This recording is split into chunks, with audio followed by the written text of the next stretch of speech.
Hello beautiful soul! Welcome back to my channel. This is May Ame from Japan, kabayan. Virgo, last days ng July 2026. Kuha tayo ng 5 nito.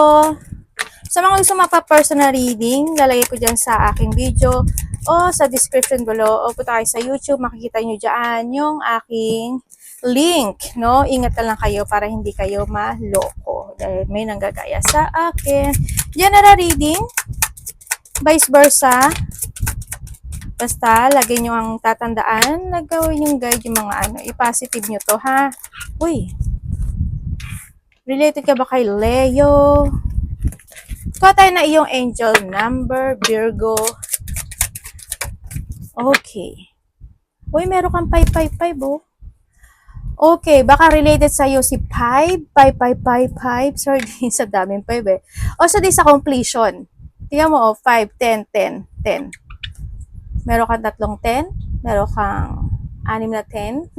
There's a changes happening to your life. The ending and the completion ng buhay. Ibig sabihin, dito yung point of paggaang, no, na magaganap sa buhay mo this time. The eye can be also there's a clarity, may mga great transformation, major changes, opportunity na darating, yan na, may mga processing situation na, nagkakaroon na ng proseso, o may mga ipoprocess ka this time, o may mga gusto mo itama this time. Okay, intuition, treasure intuition, inspire action, beauty, art, socializing, flow, potential, and romance. Get some fresh air or call some of your pal over. Masyado ka atang, baka nasa loob ka lang ng bahay, di ba? Baka kailangan mo mag-refresh, di ba? O kaya kailangan mo lumabas-labas din. Kaya lang pag umuulan, hindi ka nga makakalabas. Kahit lumabas ka lang, tumanaw-tanaw ka lang, bumabaksak yung ulan. Diba? Nakaka-refresh din yun. Kaysa na nakakulong ka lang dyan kung saan. Okay? Or kung mausap ka ng tao na who's trusted, mga ganyan. Take a look around you. There is so much natural beauty waiting to be discovered. Like I told you. Either you will soon become involved in an exciting new project. Aba, may new project ka. There you go. Congrats! Kung ano man ito, no? Yan, maaring may taong kukonect sa'yo in that project or sa'yo mismo magsisimula yung project na yun, maybe para sa iba. Ganyan. Or you will go out on a date. Aba, may pag-alis. Yan. Sa iba sa inyo is maaring may mga union, pag-alis, celebration, mag-chill up, mag-chill dyan, di ba? Or baka yung mga may date kayo dyan. Marami kasi ibig sabihin ng date. Hindi lang naman yan sa boyfriend, girlfriend, mag-asawa. Hindi lang yan dyan. Pwede yan sa mga friendship, sa mga anak, magulang, kapatid, ganyan. Ako mahilig ako makipag-date. Yan, mahilig ako makipag-date sa mga kapatid ko, sa ate ko, sa kuya ko, ganyan. Yan. Pero pag nasa Pilipinas ako, well, nung nandito sila, di ba? Date kami, ganun. Portrait charisma, to use everywhere. Spread your charm around. Aba, saan ka? Attractive yarn? Wala, may blessing in disguise ka. Alam niyo yung blessing in disguise? Yung blessing in disguise, halimbawa may pinagdadaanan kang hirap sa buhay. Halimbawa lang para maintindihan nyo. Tapos, blessing in disguise, biglang may dumating, kahit kilala mo siya o hindi mo siya kilala, biglang may dumating na tao na yung tao na yon out of nowhere, siya pala yung makakatulong sa iyo to give that blessing. Yung mga ganong sitwasyon, congrats! Basta may blessing in disguise o kaya biglang may utang ka, biglang out of nowhere, nabayaran mo siya. Diba? Yung mga ganong sitwasyon, congratulations. As in, congratulations din dito. Everything will work out perfectly in the end. Aba, kung may mga struggle ka na pinagdadaanan, part of part of process. No, ibig sabihin, at the end, you will be success. You will be succeed. Ganda ng mo Ay! Virgo, wag ka na makakalimot kay ate. Siyempre. Virgo! Baki namin. Ala, may jackpot ka. Nandito ka na tapos may jackpot ka po. Oh, happiness. Hala, ang daya, universe, ang daya.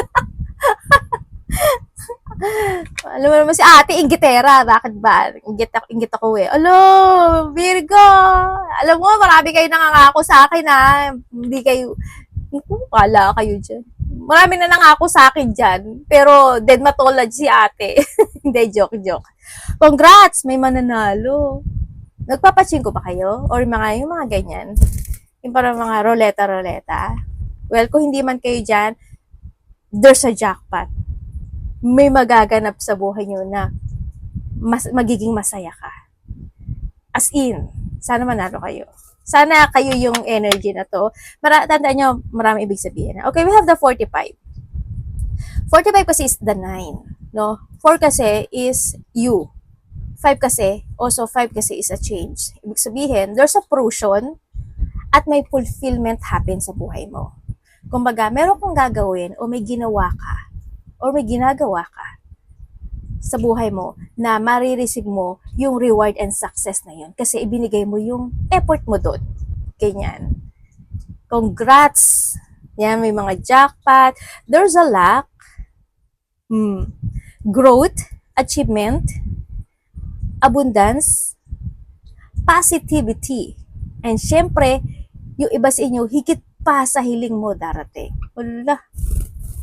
Hala, tas may angel ka pa, oh. Tas 43 din siya, 4, 5, 6, 7. 7 is a divine number, kaya dito si angel. Uy, baka managinip kayo ng number, o kaya may magbigay sa inyong number, o kaya kung ano man yung happiness, celebration, success, prosperity, congrats, as in congrats. Sa'yo man yan o sa family mo, congrats. Okay? Huwag maging makasarili. Ay, hindi, sa Leo pala yun. Yung gusto niya sa kanya lang, Lord, hindi ka kung sino man yun, bala ka, hindi ka mabibless sa universe. Kasi kailangan kasi natin be grateful and kailangan natin ng gratitude. Small things and big things na nangyayari sa atin, naku, blessing yun. Yung nakakakain ka nga araw-araw, blessing yun. Nagumigising ka every morning, nagigising ka, blessing, abundance yun. Diba? Tandaan nyo palagi, yung abundance kasi is the quantity or the supply na nare-receive natin. Ano ba yun? Yung talent mo, yung pera mo, yung sinusuot mo, yung kinakain mo, yung mga taong nasa paligid mo. Diba? Lahat, as in, that also the abundance. Kaya lumalabas ang abundance kasi, mas magle-level up siya. Diba? May ibibigay pa sa sayo na positive, ibig sabihin. Congrats congrats. Baka isama niya yung yung birthday niyo diyan pag tumaya kayo. And we have the fame. Yan, mukhang pag-uusapan ka. Mukhang pag-uusapan kayo. Iba sa inyo siguro bibili kayo ng bahay, papagawa kayo ng bahay, magre-renovate kayo ng bahay, tirahan, apartment, condo, kung ano man yan, mga ganyan. Pwede na doon sa point na yon. And also, hindi iba sa inyo sikat, pag-uusapan kayo, you will become a center of attention, ganyan. May mga, maybe you are a celebrity or nasa public situation ka, pwedeng na doon sa point na yon. Also, same siya dito sa situation na to, no? Sa nakita ko dito. Also, the 43 kasi is a growth happen into your life. Nandun na yung point na, syempre, handle yung mga wishful thinking, handle yung mga pinapantasizing mo, dine-daydream mo, mga ganong sitwasyon. And it will happen. It will happen kasi nahandito si happiness, no? Handle yung fulfillment. And doon na yung point na mas maaring magiging busy kayo or busy yung isip nyo o may mga bagay kayo na gagawin this time. Also, tamo di ba sabi ko sa'yo, 43 is the 7. Also, this is a 7. Apat na yung 7 mo. Isabihin, kumpletong 4 siya. Ala. Gandara. Ang ganda naman ang card mo. Yung gitera yarn. Oh, yun. Andito na yung pagkakaroon ka na ng paninindigan this time. No, siguro iba sa inyo yung putting boundaries also, no, sa iba sa inyo. Congrats as in congrats sa iyo kasi also this is same. May pagtulong matulungan talaga kayo, Virgo. Either may tutulungan ka o may hihingi sa'yo ng tulong. Yan, matulungan yung mga Virgo, no. Okay, pero kang 15.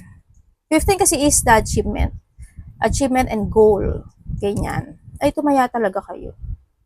As in. So, iba sa inyo, baka sa family related siya, di ba? O kaya may mga kakaroon mga recovery, healing, ganyan. Yan, mga isi-celebrate, celebration. Eh, kasi birthday mo pala. Oh, birthday mo. Di ba?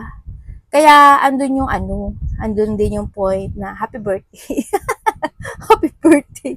Kaya andun yung happiness, o, di ba? Ibig sabihin, jackpot din yun. Ibig sabihin, blessing din yun, di ba?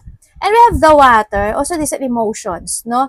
These are emotions na nakikita ko sa iba sa inyo is, ibig sabihin is, may ka ba sa kape, sa tea, also marami siyang star, di ba?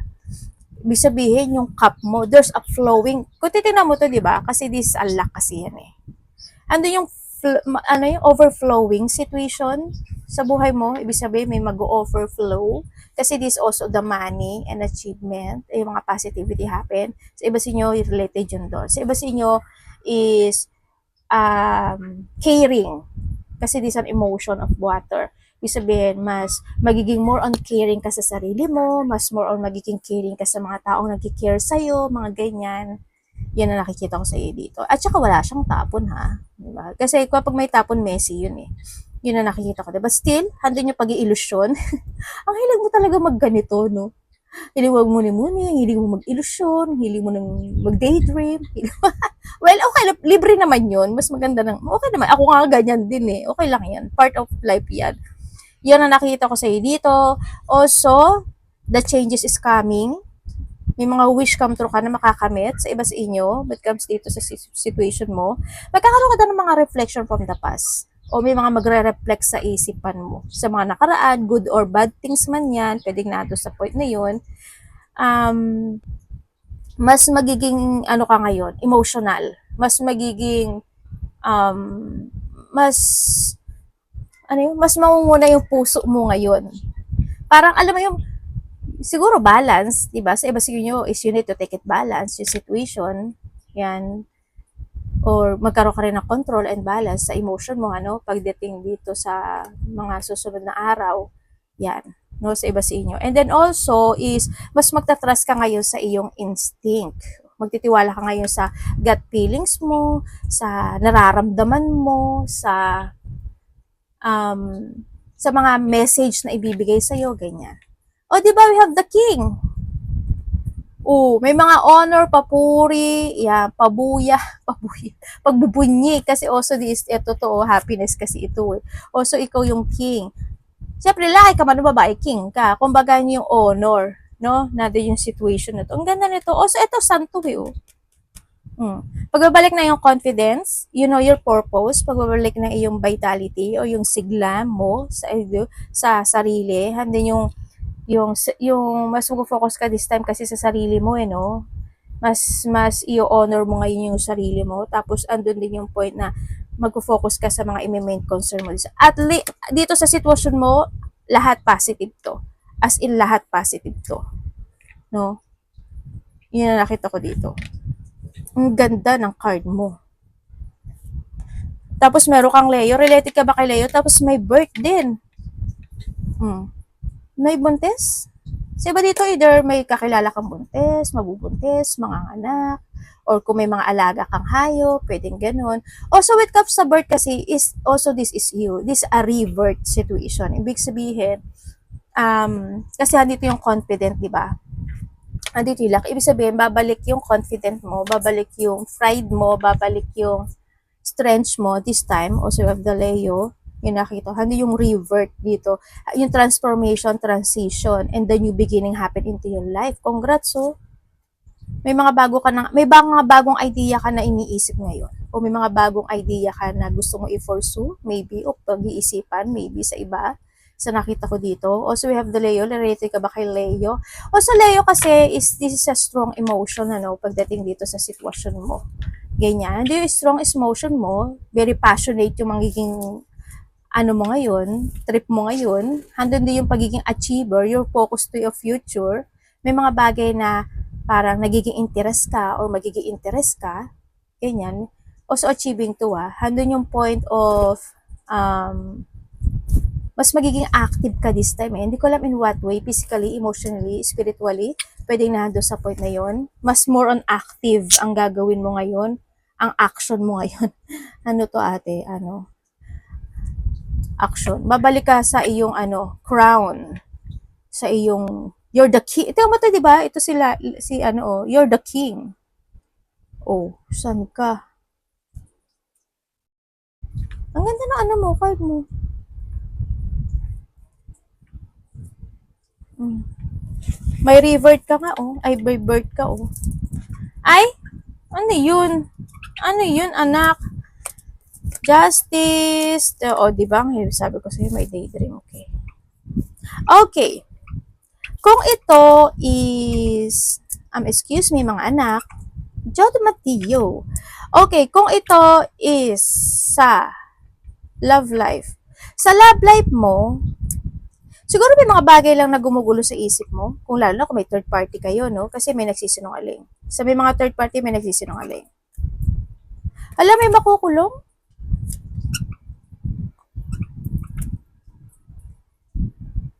Dito yung sitwasyon, nasa bahay ka lang ba talaga? Labas-labas din kasi pag may time, no? Kasi andito ka sa introvert person, no? Labas din kayo minsan, wag lang kayo nakakulong. Labas-labas din minsan, ganyan-ganyan. May good news ko. Diba? Kaya minsan, labas-labas din pag may time. Wag lang kayo kulong-kulong, wag lang kayo kung nasaan lang kayong pwesto. Diba? Yan. Kaya kayo medyo stressful. Kailangan nyo rin ng o kung umuulan naman, labas lang kayo. Diba? Sa love life naman, ito may nagtao nagsisinungaling talaga. Ganyan. Gusto man niya umalis, hindi siya makaalis sa third party relationship. Sa iba naman sa love life, siguro isa sa inyo may mga problema pagdadaanan. Sa iba sa inyo, pwedeng sa trabaho busy o kaya naman is may mga a-actionan kayo, ganyan. O may mga konting problemang gusto na kailangang ayusin. Hindi naman siya malaki. Also, this a mild person. Mild person. Mild lang yung problema sa iba, no? Sa iba sa inyo, baka related kayo with come to a justice. Ganyan. Baka ma-connect kayo sa justice situation. Pero puro blue kasi siya. O, ibig sabihin, refreshing to eh. Yun na nakita ko. Dalawa lang naman siya. Tatlo lang yung Meron kang sasabihan ng stop. Halimbawa, ay, wag na yan, wag ganyan, wag ganun, wag ganyan. Or maybe may tao na gagawa sa'yo nun. Wag ganyan, wag ganun, stop, ganyan. May magi-stop. May magsasalita sa iyo or ikaw magsasalita ng no or stop maybe or need no o kinakailangan maybe nasa iba sa inyo yun.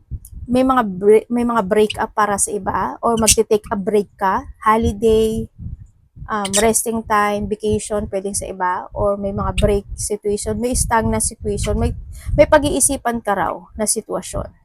Pwedeng kung may mga online situation kayo o may mga gusto kayong pasukin na mga bagay o new beginning happen into your life, pwedeng pag-iisipan mo muna yun. Hindi ka basta-basta papasok doon, na doon sa point na yun. May mga bagay ka na pinag-aaralan at pag-iisipan kasi dito no, sa sitwasyon mo, no. Kasi tama naman, kasi pwedeng yun is mag-mess, no. Pwedeng hindi maging maganda yung kalabasan ng sitwasyon. Sa iba naman sa inyo is may mga bagay ka na naghahanap ka or maghahanap ka ng clarity. Yung kung medyo masakit yung ulo nyo, yung headache, kasi iba dito may mga headache ka, no? Magkaka-headache ka, kulang ka sa tulog. Isa yan pag kulang ka talaga sa tulog, talagang sasakit talaga yung ulo mo, magiging masama yung pakiramdam mo. Sa iba ganun lang to. Yan, kailangan mo talaga ng balance, kailangan balanse.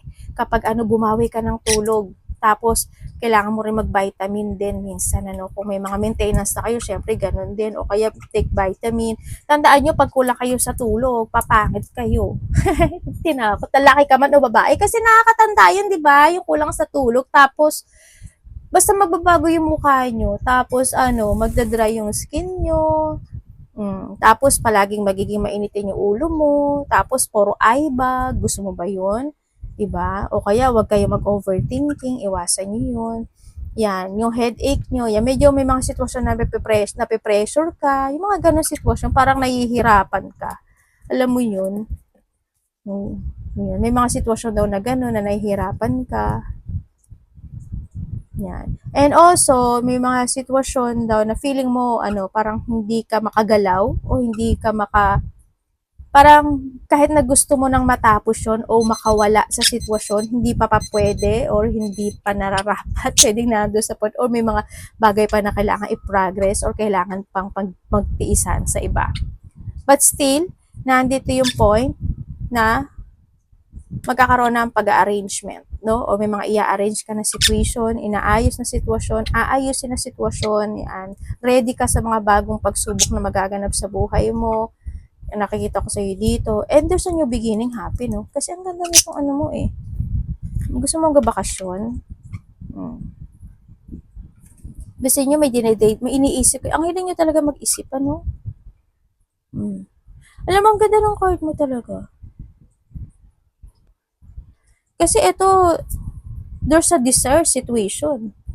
Ingat ka na lang, ano, kasi someone ruin yourself. May tao na imimes ka niya. May tao na wawasakin ka niya. Ingat ka. Kasi why? Andito kasi siya, oh. Pero kahit na ganun, ready ka eh. Prepare ka. O you need to prepare, ano? Mag-ingat ka kung may mga kukonek sa'yo with comes online, kasi someone also spying, ganyan. O kaya yung may mga taong masasabi sa'yo. Ito ka eh. Diba? Natural yun. Kasi ito yung energy mo. Maganda yung energy mo. Pero wag ka magpa-bother dito sa sitwasyon. At hindi ka naman, may tao na aanhin ka.